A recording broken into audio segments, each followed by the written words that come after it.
J'ai toujours du retard avec les jeux vidéo, mais on est là et j'avais envie de vous en parler.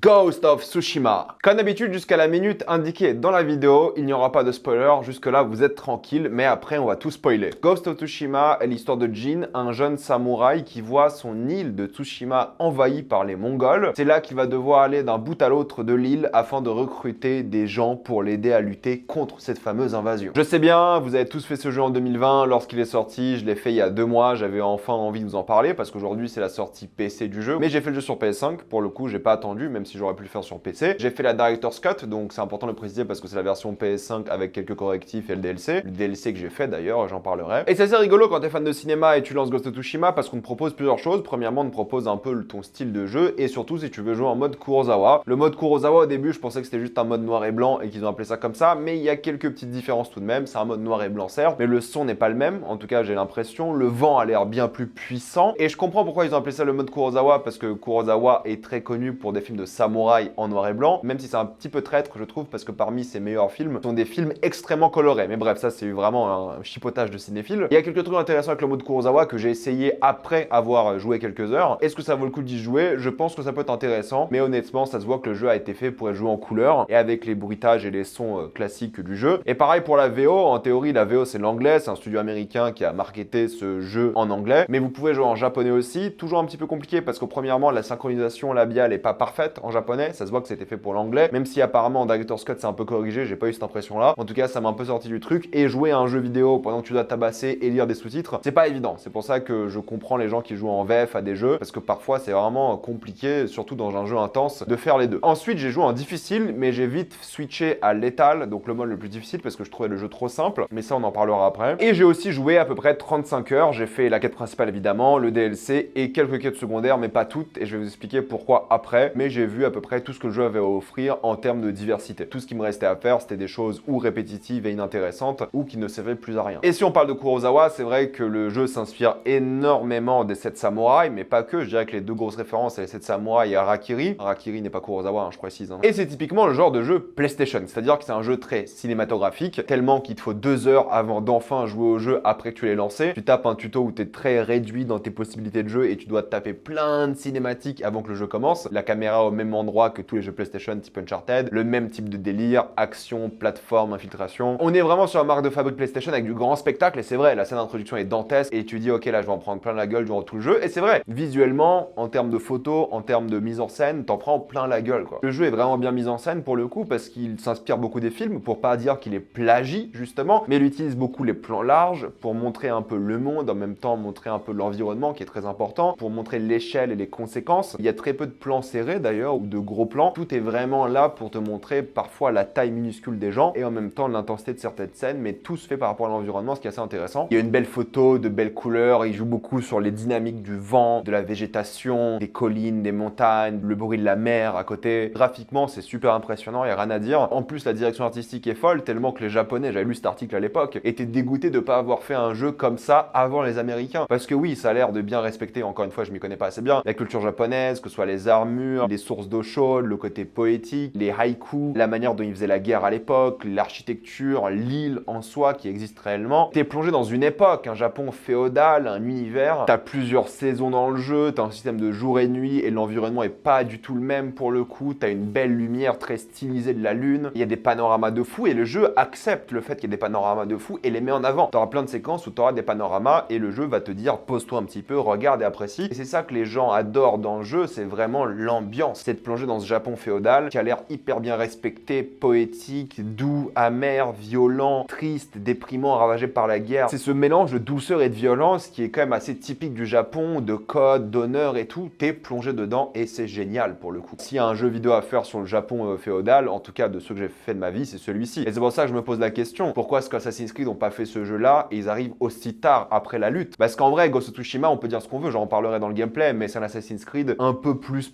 quoi. C'est juste juste ça. Et c'est le jeu qu'on attendait depuis des décennies avec Assassin's Creed, et c'est quelqu'un qui l'a fait avant, et c'est pour ça que moi, Shadows m'intéresse pas du tout, quoi, parce que ce vide que je ressentais, le fait de jouer un assassin samouraï au Japon féodal, bah je l'ai eu maintenant, quoi. Donc j'ai pas du tout envie de me plonger dans un univers comme ça, surtout en connaissant Ubisoft et des choses comme ça. On verra bien. Je verrai en fin d'année à quel point ça me motive ou pas. En plus de ça, le jeu tourne très bien en 60 FPS sur PS5, j'ai eu quasiment aucun bug, et pas de temps de chargement, quoi. Ça c'est incroyable. Merci Sony, merci Sucker Punch, merci tout le monde. Bethesda, qu'est-ce que vous foutez en 2023 à sortir des jeux avec des temps de chargement encore? C'est pas possible. Puis la plongée est folle dans l'histoire du Japon, dans la politique, la musique qui t'emporte aussi, le côté spirituel slash poétique que j'ai déjà évoqué, qui est génial, ce vent qui est une entité qui est à la fois tête dans le gameplay mais aussi dans la narration, la famille, l'honneur, l'émotion, les personnages, même si les personnages sont pas tous très bien écrits, assez clichés, et ils reprennent d'ailleurs des archétypes des films que j'ai cités au début, il y a rien de nouveau de ce point de vue-là. De toute façon, les jeux vidéo volent tellement au cinéma qu'il y a rarement de l'originalité dans les jeux vidéo, en tout cas d'un point de vue scénaristique. Mais même si le premier acte est un peu lent et ça met du temps à démarrer, je trouve l'histoire, une fois que t'es dedans, t'es vraiment dedans et t'as envie de continuer la quête principale constamment. Parce qu'ils arrivent à créer un univers, ils arrivent à créer du lore avec, je sais pas, des quêtes mythiques par exemple, ils arrivent à avoir des mini-quêtes secondaires ou des trucs un peu bêtes qui sont clairement dans l'ambiance du Japon, que ce soit des petits renards ou des défis de duels et autres. T'es dans un univers qui a une âme, une humanité, une violence, une douceur que j'adore. Et même si les personnages sont pas très intéressants, il y a quand même un duo qui marche bien, c'est le duo Jin et son oncle. Jin, c'est notre personnage principal et c'est lui qu'on va interpréter. Et oui, le personnage est inintéressant en soi, il a zéro charisme, je trouve, il est bien interprété, mais bon, en termes de scénario, le but de ce jeu-là, c'est pas lui donner une personnalité, mais de te laisser toi être badass à sa place. C'est un peu dommage parce que j'aurais aimé qu'il ait plus de personnalité, mais c'est le personnage classique de jeux vidéo, l'homme qui apprend à devenir fort, silencieux, mais qui est traumatisé, qui a vécu des choses horribles et qui doit faire face à ses démons. C'est le truc le plus basique dans le monde du jeu vidéo. Mais ce qui est intéressant, c'est la relation avec son oncle, qui l'a élevé, mais c'est aussi un choc générationnel, un choc de culture et un choc politique qui est intéressant. Je vais pas en parler ici, hein, mais je trouve que c'est vraiment la relation la plus réussie, tellement que les Mongols à côté, c'est des méchants inintéressants possibles. Et d'ailleurs, beaucoup des ennemis dans le jeu sont assez inintéressants et sont juste des excuses scénaristiques pour avoir des combats stylés. Et même si certains flashbacks sont plutôt sympas, surtout ceux du DLC, et ça développe vraiment bien les personnages, mais surtout l'univers, hein. Franchement, le but du jeu, c'est développer l'univers plus que les personnages, et ça peut en déranger beaucoup, dont moi. Pour moi, ce qui porte vraiment le scénario du jeu, c'est et les moments épiques, grandioses, et à la fois la relation Jin et son oncle. Après, il y a des choses un peu bizarres, c'est-à-dire qu'il y a des options de dialogue qui servent à rien, il y a plusieurs fins au final, mais ça sert pas à grand chose non plus, c'est juste pour donner une sorte de faux choix aux joueurs, même si la fin pour le coup est géniale. Je vais pas me rappeler de l'histoire du jeu, je vais pas non plus me rappeler de beaucoup de séquences du jeu, je vais me rappeler surtout de l'univers qui a été créé et de l'ambiance même du jeu plus qu'autre chose. Et c'est ça le souci que j'ai avec le jeu, c'est qu'en termes de gameplay, c'est pas vraiment terrible. Il y a les trucs basiques, l'infiltration qui s'améliore au fur et à mesure, mais je trouve l'infiltration pas assez poussée, et c'est le problème de ces jeux-là, c'est qu'ils essaient de faire tellement de choses à la fois qu'ils arrivent à pousser aucune chose au bout. Donc tu as l'infiltration qui est souvent d'ailleurs obligatoire, mais tu peux décider aussi de faire l'infiltration quand ça t'arrange. Et il y a des passages obligatoires, ce qui est un peu traître toujours parce que tu peux ne pas avoir mis de points dans l'infiltration et tu te trouves à devoir faire l'infiltration, mais t'as pas d'objet, pas de compétences, et c'est beaucoup plus dur, mais bref. Donc il t'oblige à faire de l'infiltration. L'infiltration est simple, banale, inintéressante, pas beaucoup d'objets, pas beaucoup de variété. C'est l'infiltration pour enfants, je trouve encore une fois. Ça fait le taf, mais c'est comme le mode détective que tu as entre guillemets, qui va mettre en avant certains éléments pour que tu les découvres, pour que tu cliques dessus, pour que tu fasses vraiment une enquête, quoi. Et puis tu as aussi tout le délire de plateforme avec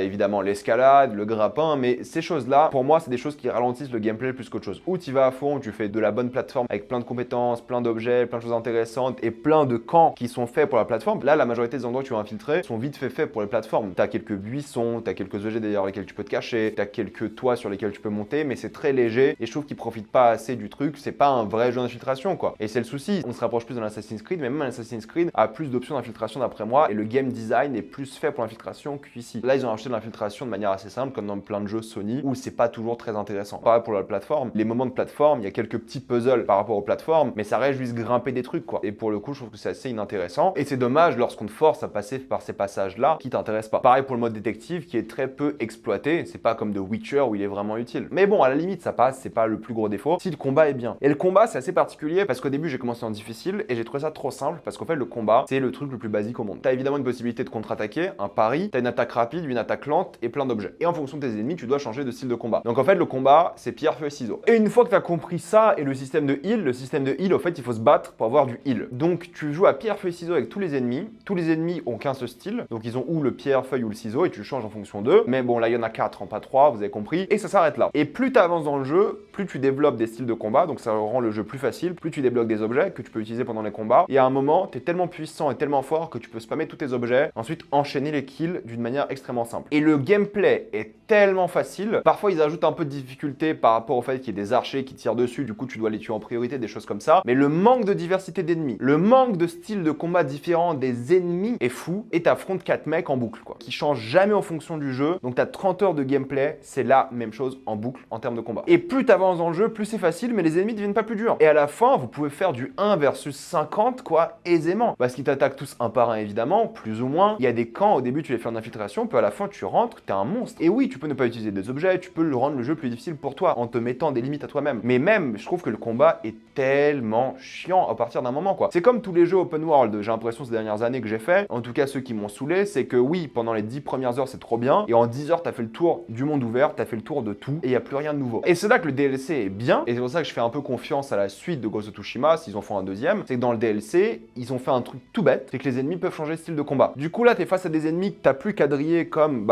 pierre, feu et ciseaux, mais il y a des ennemis qui peuvent changer de style constamment, et ça c'est bien plus déroutant, et t'as plusieurs ennemis différents et tout, et le DLC a compris beaucoup des défauts du jeu de base, et ça c'est une bonne chose. Mais sinon, en termes de combat, c'est vrai que t'as fait le tour très vite, et ça devient très vite très chiant. En tout cas, je trouve ça très inintéressant très vite, parce qu'il n'y a pas de difficulté dans les combats, on est à l'époque de Batman Arkham, mais avec pierre, feu et ciseaux en plus. C'est très simple, c'est ni un Dark Souls, ni un God of War, à la limite, tu vois, deux niveaux différents, et du coup, tu torches le jeu, et c'est trop facile, quoi. Sauf le DLC qui ravive un peu la flamme du combat, tu dis, ok, enfin, quoi. Oui, le combat est satisfaisant, oui, c'est stylé, surtout les stand-off où t'arrives devant un campement et tu tues 4 mecs d'affilée, oui, c'est trop cool. Mais à partir d'un moment, ça te fait chier aussi, quoi. Sans même parler des combats en intérieur, parce que la majorité du jeu sont en extérieur, et tant mieux, mais les combats en intérieur, entre la caméra, les combats et tout, horrible. Mais ça t'incite aussi à pas te battre en intérieur, ce qui est une bonne chose, mais parfois t'es un peu obligé aussi. Le DLC améliore un peu tous les problèmes que j'ai avec le combat. C'est pas parfait non plus, parce que je pense que le DLC, ce qui est bien, c'est que du coup, c'est quelques heures, et ça n'a pas le temps de m'ennuyer, parce qu'il y a des nouvelles choses. Et oui, les duels en 1v1, très cinématiques, des vrais combats de boss, tu dois apprendre les patterns et tout, top. Ça, j'aime beaucoup. Surtout, encore une fois, le boss final du DLC, je vais pas vous le montrer ici, qui était pour moi le combat le plus dur du jeu. Le truc me two-shot et tout, je dois tout connaître par cœur, elle change de style, d'arme et tout, waouh. Et puis le build-up des combats en 1v1 est super, et chaque combat est intense, la caméra est posée différemment, les combats en 1v1, rien à dire, ils ont vraiment réussi le truc. Les combats de boss sont généralement réussis, assez difficiles et satisfaisants. En plus, il y a tout un lore en général avec eux, il y a une ambiance qui va avec, il y a des enjeux scénaristiques, c'est top. J'ai beaucoup mis en avant le monde, mais est-ce que le monde ouvert est bien? La vérité est que non, le monde ouvert est un peu tout pourri. Le truc, c'est que typiquement, un bon monde ouvert pour moi, c'est un monde ouvert où normalement, j'ai de une, pas besoin d'utiliser ma carte, j'arrive à me repérer avec les montagnes, avec les objets, les villes, les monuments. Vous savez, ce moment, alors je sais que je compare au Saint Graal du monde ouvert aujourd'hui, mais dans Elden Ring, quand tu lances Elden Ring, tu vois littéralement tout le monde ouvert devant toi, mais t'es pas au courant que tu le vois. Et dans Elden Ring, en vrai, ta carte, t'en as pas besoin. Mais plein de bons jeux en monde ouvert, genre dans Witcher 3, le monde, tu peux le parcourir sans map, sans minimap d'ailleurs même, parce que tout le monde te donne des indications. Et la carte est faite d'une manière vraiment impressionnante, où t'as pas besoin d'éléments de gameplay, genre comme une map interactive. Même Assassin's Creed Origins, il avait ce talent d'avoir des zones tellement différentes à chaque fois, que tu pouvais plus ou moins te repérer. Pas toujours, mais au moins t'avais une géographie où tu dis, ok, là c'est le nord, là c'est le sud, là c'est la rivière, comment indiquer. C'est pas toujours parfait, mais au moins il y avait une tentative. Là, Ghost of Tsushima, si t'as pas ta carte, oh là là là, l'enfer. T'es complètement perdu, c'est rempli de trucs inutile. Plus t'avances dans le jeu, plus t'as des trucs inutiles, des camps, des trucs qui ont été copiés-collés à droite à gauche pour faire du contenu en plus. À un moment, les renards, t'en peux plus, ça sert plus à rien. Et tout sert plus à rien à partir d'un moment. Et t'en fais 2-3 et puis ça te saoule, quoi. C'est toujours la même chose. Et t'as une carte qui est pleine de trucs inutiles, des quêtes secondaires plus ou moins scénarisées mais vite fait, avec des cinématiques à rallonge. T'as des quêtes avec des personnages, genre des samouraïs plus ou moins légendaires ou autres, ou des samouraïs qui t'aident, ou des archers, peu importe, qui sont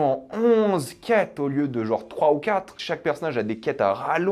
Je fais oh là là, le remplissage de malade. Du coup, tu passes ton temps de bouger de marqueur en marqueur, c'est un enfer. Super répétitif, l'exploration super aléatoire, tu peux pas vraiment explorer au fait. C'est pas un jeu qui fait pour l'exploration, tu es censé aller de marqueur en marqueur et l'exploration n'est pas récompensée. Tout est sur ton marqueur, tu vois, tu vas rien découvrir de secret, d'incroyable, de génial. Ça te motive rarement à explorer. Parfois, tu te balades et tu vois un truc en bas d'une falaise, tu te dis ok, il faut que j'arrive à trouver un moyen d'aller en bas. Mais en général, c'est juste tu descends la falaise avec tes mains parce que tu fais l'escalade. Parfois, tu vois un truc au loin, tu dis ok, je vais y aller, tiens, en genre 400 mètres. Et c'est pas du tout satisfaisant, j'ai pas aimé le monde ouvert. Il est cool parce qu'il y a plusieurs zones et ils ont plusieurs saisons et il y a une diversité, mais chaque zone en soi, qui sont assez grosses d'ailleurs, sont fatalement assez vides ou remplies de contenu répétitif. Donc moi ça m'intéresse pas. Qu'il n'y ait pas beaucoup de faune, ça je m'en fous, j'ai vu des gens critiquer ça mais j'en ai rien à battre. Et puis à chaque fois que tu débloques un camp ou tu bats des ennemis, t'as une cinématique qui dure tellement longtemps et t'as zéro flow en termes de rythme d'exploration et ça c'est terrible. Le jeu t'arrête aussi sur des trucs et c'est constamment en boucle les mêmes choses et c'est même pas dynamique où tu dis ok allez je vais enchaîner les camps, je vais en faire 3 au moins ces cases base de la map, je l'ai fini. Et j'aime bien le combat, tu sais, un petit peu quand même. Donc j'ai envie de jouer. Mais à partir de 1, 2 camps, tu te dis, ouais, j'ai plus jamais envie de faire des camps de ma vie. Puis après, le jeu rajoute des camps, puis débloque la map. La map est gigantesque en plus. Et c'est bien, mais au moins la remplir de quelque chose d'intéressant. C'est là qu'intervient le DLC. Encore une fois, le DLC, c'est une île, une autre île, qui est ronde. Donc t'as la plage autour, les falaises au milieu, et t'as une sorte de chemin au milieu. Mais génial, pour te repérer, pour savoir où t'es, mais j'ai jamais utilisé la carte dans le DLC. Je savais quasiment parfaitement où tout se trouvait, et je me repérais super bien, ce qui n'est pas le cas du jeu de base. Donc c'est ça qui me donne espoir, c'est que je me dis, ok, ils ont compris qu'est-ce qui fait un bon monde ouvert dans le DLC. Et ils ont compris les critiques, et c'est une bonne chose. Et c'est là que je vais conclure, c'est que pour moi, le jeu est bien dans l'ambiance, dans la quête principale qui est vraiment cool, avec des moments chouettes, mémorables. Les personnages sont pas parfaits, mais c'est des beaux hommages à des films que beaucoup de personnes aiment. Le monde ouvert est un enfer de navigation, j'exagère un petit peu quand je dis enfer, mais trop répétitif. Les quêtes secondaires et tertiaires, aucun intérêt. Il y a des quêtes secondaires sympas, je dis pas, hein, qui te permettent d'avoir des nouveaux objets, qui créent justement un univers avec des samouraïs légendaires, mythiques et tout. Il y a des trucs cool. Mais la majorité des trucs sont à faire à rallonge, comme tous les jeux monde ouvert. Vu que les gens ont envie d'avoir un jeu qui dure 60 heures, il faut un jeu où ils remplissent à mort plutôt que d'avoir un monde ouvert qui est cool. Et encore, si les quêtes étaient bien intéressantes, fascinantes, on s'en fout que le monde ouvert soit répétitif. Mais là, c'était trop répétitif. Et le meilleur moyen d'apprécier ce jeu, sauf si vous aimez les trucs répétitifs, hein, ou les choses de la map, c'est de faire la quête principale. Au début, moi, j'ai envie de vider un peu toutes les zones, j'ai envie de les faire et tout. À partir d'un moment, c'est du travail, c'est des devoirs que tu fais, c'est du grind, c'est pas intéressant, ça sert à rien. Donc, rusher la quête principale et un peu explorer au fur et à mesure des quêtes principales le monde autour, c'est très bien, ça suffit d'après moi. Et le faire à 100%, ça serait la torture. Pour moi, c'est pour ça que j'ai joué 35 heures, je crois, avec le DLC. Et j'ai apprécié beaucoup plus le jeu lorsque j'ai rusher la quête principale. Ça avançait, c'était nouveau, c'était différent, dynamique. Je tentais quelques quêtes secondaires à chaque fois dans les nouvelles zones, c'était chiant à nouveau. Non, franchement, pour les gens comme moi, c'est très bien si vous rushez la quête principale et vous oubliez le monde ouvert, qui est triste parce que le monde ouvert est gigantesque, est magnifique, est beau, mais la navigation est horrible. C'est un Assassin's Creed qui est bien fait, même si c'est pas au niveau d'après moi du 2 ou du 4, et c'est un Witcher du pot. L'équivalent, c'est Assassin's Creed Origins. C'est à peu près le même niveau. C'est pour ça que je vais leur donner la même note. Je donne à Ghost of Tsushima un 7 sur 10. C'est bien, c'est divertissant, mais c'est trop. Faut rusher un peu le truc, sinon tu vas faire du grind et des devoirs, et ça n'a pas d'intérêt. Donc pour les fans de cette ambiance-là, je peux vous le conseiller, et pour les fans de monde ouvert où vous farmez de ouf, je peux conseiller aussi, et pour ceux qui veulent rusher la quête principale, je peux conseiller aussi. Mais déçu quand même du gameplay, du monde ouvert, et de quelque chose dans le scénario, mais ça va. Maintenant, je vais juste évoquer un petit point rapidement en spoiler.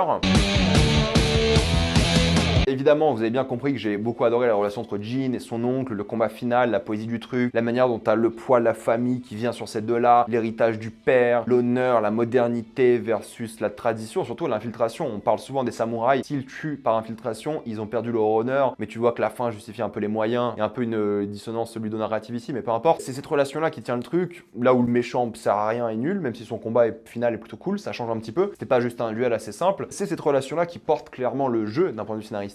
Et puis la mise en scène de ces combats-là, le combat final est super, et tu deviens une sorte de légende du coup de cette île, et c'est là que je me pose une question. Est-ce que pour le prochain jeu, je sais pas quand il sera annoncé, peut-être cette année, il faudrait pas oublier Tsushima et partir dans le Japon autre part, dans d'autres villes du Japon féodal, et rentrer dans la politique du jeu parce que c'est là que le jeu est bien, rentrer dans les combats épiques parce que c'est là que le jeu est bien, profiter des capacités de la PS5 pour de bon, ou la PS5 Pro qui arrivera, ou la 6 si le jeu sort durant la 6, peu importe. Je pense qu'il faut partir de Tsushima et ne plus rester là. Là, Tsushima, il faut qu'il parte, il faut qu'il fasse autre chose, on peut pas se retaper la même île, on peut pas se retaper ce même game design, c'est pas possible. Il faut qu'il fasse autre chose, qu'il joue peut-être un côté plus urbain au truc qui pourrait être intéressant, qui mélange bien la nature, que ce soit un peu plus équilibré et que le game design soit plus adapté aux différents gameplays, qui pousse un peu plus l'infiltration, le combat, qui fasse ça un peu mieux quoi, qui mette aussi plus de poids. Je peux pas être dans le prochain jeu faire du 1 versus 30, c'est juste pas possible. Il faudrait que genre 3 gars soient un problème pour moi. Je pense que scénaristiquement, ils ont un truc à jouer par rapport à cette période-là, surtout que c'est à la mode avec évidemment tous les films de Kurosawa qui ressortent en Blu-ray au cinéma, avec les remasterisations 4K, ça on kiffe. Et en même temps, Shogun qui a cartonné, qui aura sûrement une saison 2, mais c'est le moment de se lancer dans le Japon féodal et j'espère que le deuxième jeu va pas nous faire une redite et sera un vrai jeu bien différent. Et j'espère vraiment qu'ils vont pas se reposer sur le laurier. Bref, c'est tout ce que je voulais dire. Mettez-moi dans les commentaires ce que vous en pensez. Avez-vous adoré ou détesté? J'ai envie d'avoir votre avis. Comme d'habitude, pensez à vous abonner à la chaîne pour voir les prochaines vidéos. Mettez un j'aime, ça aide beaucoup la chaîne. Suivez-moi sur tous mes réseaux pour plus de débats, critiques et actualités. Et moi, je vous dis à la prochaine fois. Salut à tous.